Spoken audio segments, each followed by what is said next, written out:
Ano ang pipiliin ko? Ethical decision or unethical decision?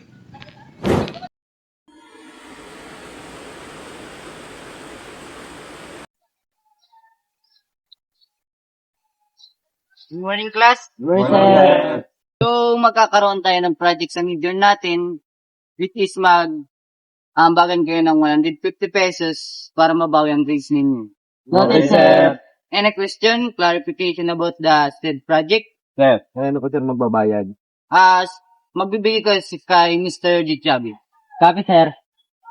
So, wala nang katanungan. Dismiss. Bye, sir. Sir. Boy, kumusta na ang kapatid mo? Balita ko may sakit yan. Oo nga na problema ako sa mga ko na pambili ng gamot niya. Okay lang yan, sabi ka lang kapag kailangan mo ng tulong. Salamat, tol. Sige, tol.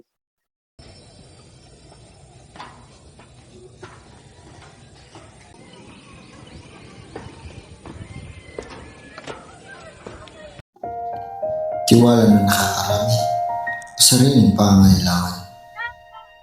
Kamusta pakiramdam mo? Nahihilo ako, kuya. Hayaan mo, hanap si Kuya ng paraan para may pambili ka ng gamot.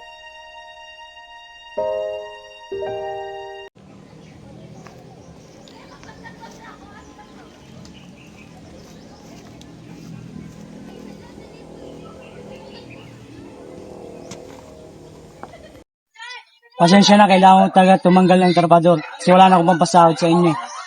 Boss, kailangan ko po talaga ng trabaho. May sakit po yung kapatid ko. Hindi ko po alam kung saan nakakuha ng pabili ng gamot. Hindi gumawa ka ng paraan. Mr. Apa? Libre mo na tigil mo doon pa. And Mr. Avila?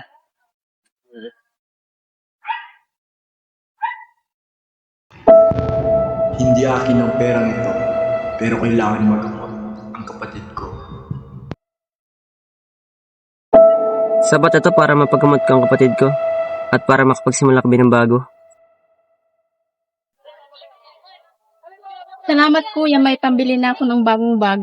Gagawin ko lahat para sa iyo, kapatid ko. Kaya mo bang magnakaw para sa ikabubuti ng kapatid mo? Kapalit ng trahedyang maaaring sapitin mo. Tao po. Bakit po? Nandiyan po ba si Mr. D. Kuya, may naghahanap sa'yo. Ano yun, sir? Pinaaresto ka namin sa salang pagkuha ng school funds. Sir, magpapaliwanag ako! Sa presinto ko ng pagkuhan. Kung ikaw ang papapiliin, pangangailangan mo o tiwala na nakakarami. Nahanap ko ka namin. Pwede na lang panaginip to.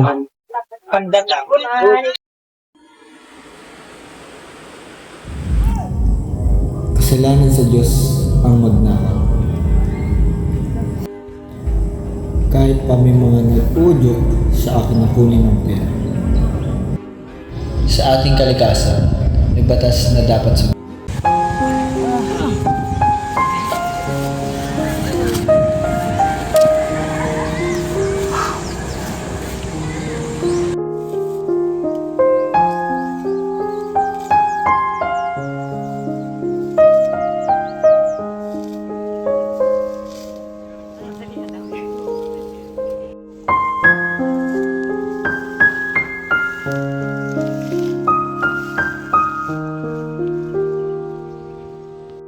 Nakakapagod, pre. Kaya nga. Diyos ko, saan ka kukuha ng pabili ng gamot ng kapatid ko?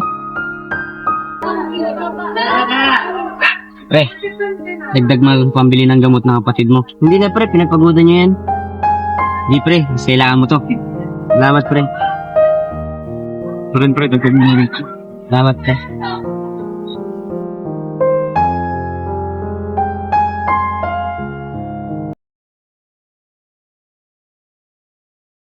So, palakpakan natin si Mr. Chavez dahil kung wala siya, hindi magiging successful ang ating project.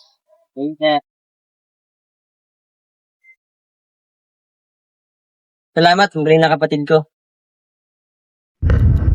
Ikaw, anong pipiliin mo? Mabuti o tama?